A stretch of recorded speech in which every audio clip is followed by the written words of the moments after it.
नमस्कार साथियों, आपका स्वागत है जय बजरंग इंस्टीट्यूट पर। जैसा कि हमने मध्य प्रदेश के प्रमुख राजवंशों को स्टार्ट किया, जिनमें हमने गर्दभेल वंश देखा, कच्छप घाट वंश देखा और आज हम अवलिकर वंश भी हमने देख लिया। और आज हम देखने वाले हैं आपका नागवंश। नागवंश में छोटे छोटे फैक्ट हैं, वो आपको दिमाग में रखने हैं और जल्दी से कवर हो जाएंगे।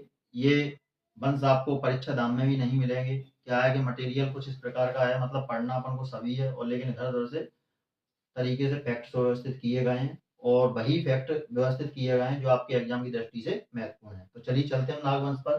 तो नागवंश में आप देखेंगे वृषभ नाग, भीम नाग। एक तो शासकों के नाग में मतलब पीछे नाग मिलेगा आपको लिखा हुआ, तो आपको मतलब कंफ्यूजन नहीं होगा कि मतलब नागवंश का शासक कौन सा है। ठीक है, पीछे क्या लगा हुआ नाग, जैसे वृषनाग, भीमनाग, भवनाग, वृषभनाग, स्कंदनाग, वसुनाग, बृहस्पतिनाग, रविनाग, विभुनाग, प्रभाकर नाग, देवनाग, नागसेन, गणपति नाग। ये सारे कौन से हैं? इसके प्रमुख शासक हैं। अब इनमें से अपन को पढ़ना कितना है?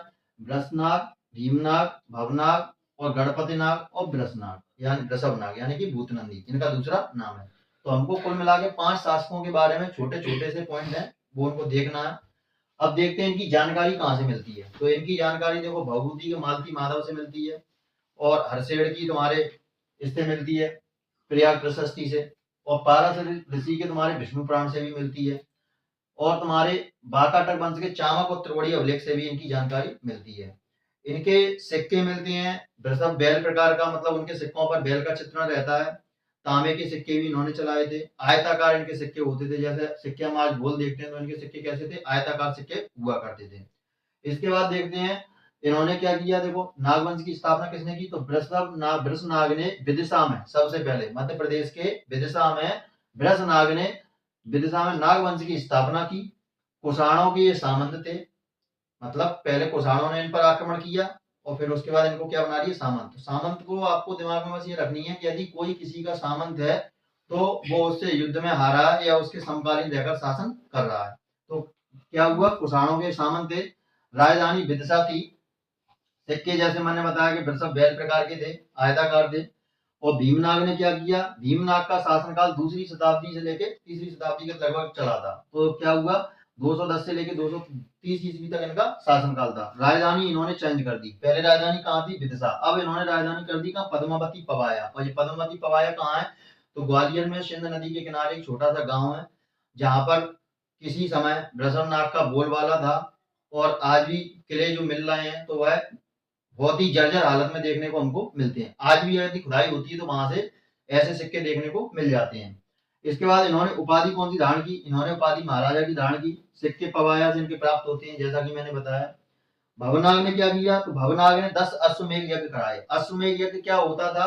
पहले के समय में राजा एक सफेद कलर का घोड़ा लेकर आते थे जिसका कोई अंग भंग नहीं होता था, मतलब ना ही उसका कान कटा हो या मतलब कहीं से भी मतलब कोई दिक्कत ना हो। घोड़ा एकदम फ्रेश होता था और सफेद कलर का घोड़ा होता था। और वह राजा घोड़ा छोड़ते थे अपने क्षेत्र से, और घोड़ा जहां पर जाकर रुकता था उतने क्षेत्र तक इनका उस क्षेत्र पर अधिकार हो जाता था। जैसा कि आपने देखा होगा कि राम ने जब अश्वमेध यज्ञ कराया था तो उनका घोड़ा उनके पुत्रों ने लव कुश ने पकड़ लिया था और उसके बाद युद्ध हुआ अपने पुत्रों से राम का।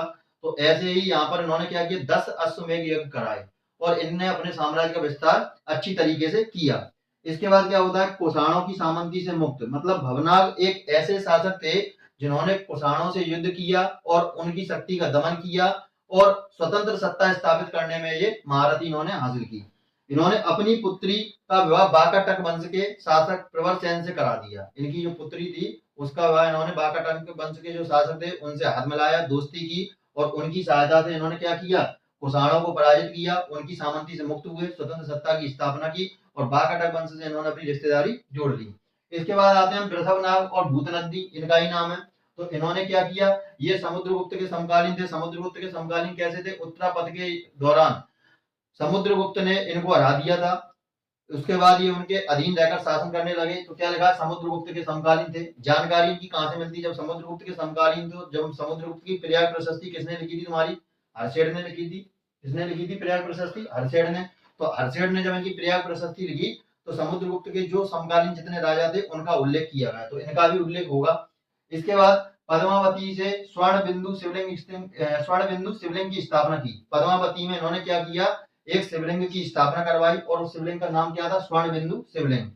इसके बाद चलते हैं गणपति नाग पर। तो गणपति नाग ये भी गुप्तों के सामंत है और इनकी भी जानकारी कहां से मिलेगी, समुद्रगुप्त की प्रयाग प्रशस्ति से मिलेगी।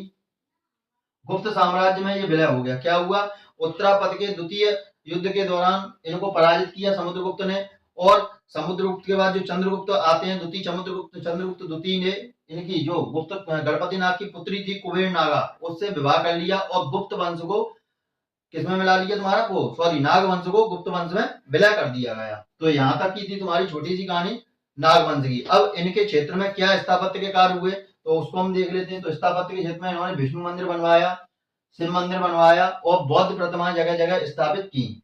सिक्के इनके जैसा बताया आयताकार, बैल चित्रण और तांबे के सिक्के चलते थे। तो ये था हमारा छोटा सा नागवंश।